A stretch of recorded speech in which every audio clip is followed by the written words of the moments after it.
Hi, my name is Madison, and here's my audience.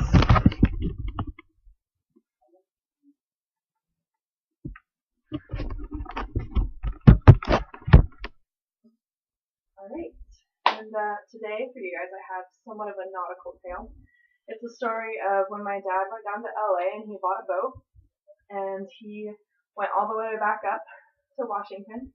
But my favorite part of his journey is when he stopped in Santa Barbara, and it happened to be on the 4th of July.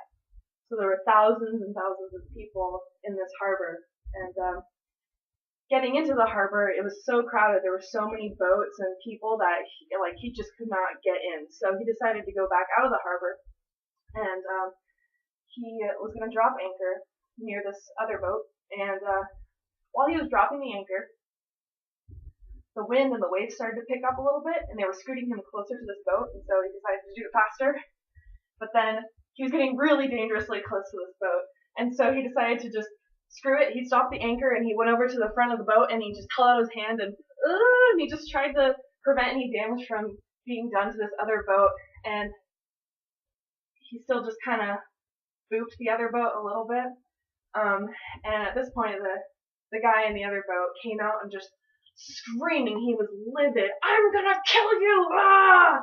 And my dad just he didn't know what to do, and so he's like, "Sir, I'm so sorry. I didn't mean to. It was an accident."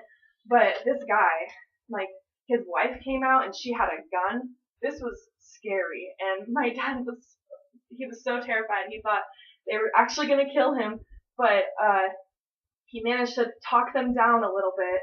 So he tried to pull back out his anchor, and it turns out his anchor and my dad's anchor were tangled, and tension is just rising like drastically at this point. But my dad managed to calm them down a little bit, and they actually started talking, and they started warming up to each other. And the other guy said, "Hey, you're not so bad after all. Do you want to take a tour of my boat?"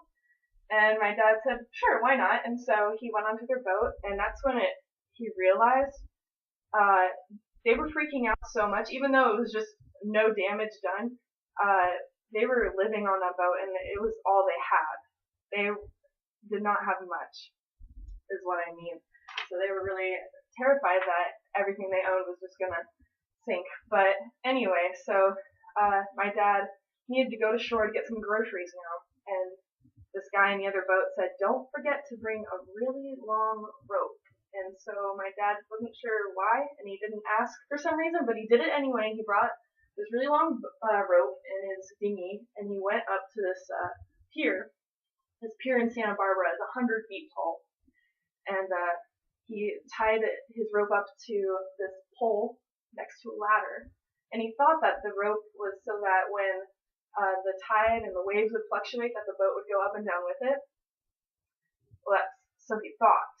But anyway, he climbed up the ladder, and he's afraid of heights, so that was pretty nerve-wracking for him. But anyway, he gets up to the pier, and he wanders around aimlessly for hours trying to find a grocery store, but everything is closed because it's 4th of July and there's a huge celebration going on, with fireworks and everything. So empty-handed, actually not empty-handed, he stopped at a gas station and got a microwave burrito and a six-pack, went back down to the pier, and his spirits were pretty down, and then he looked down at the ladder and realized that the boat was 100 feet out, and the rope had sunken down the pole all the way to the bottom of the ocean floor.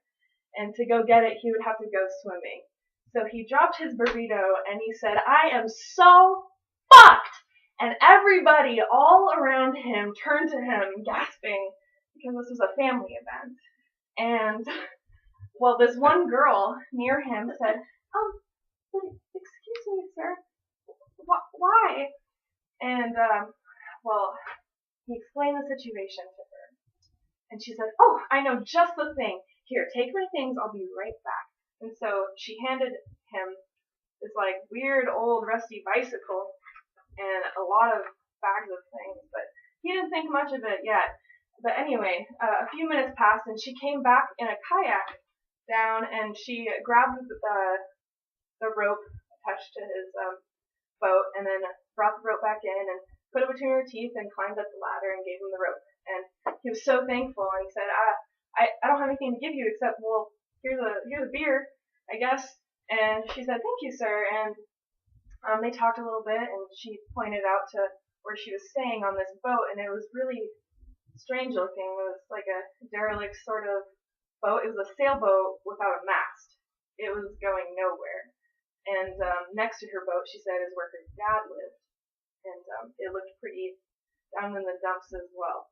So, anyways, she actually started hassling him for some money at this point, and he didn't have anything to give her, so he just kind of like ran away. And anyway, he went back to his boat, and yeah, there were a lot of crazy people out in this bay that were just living on their boats and with, like sawed-off shotguns and stuff.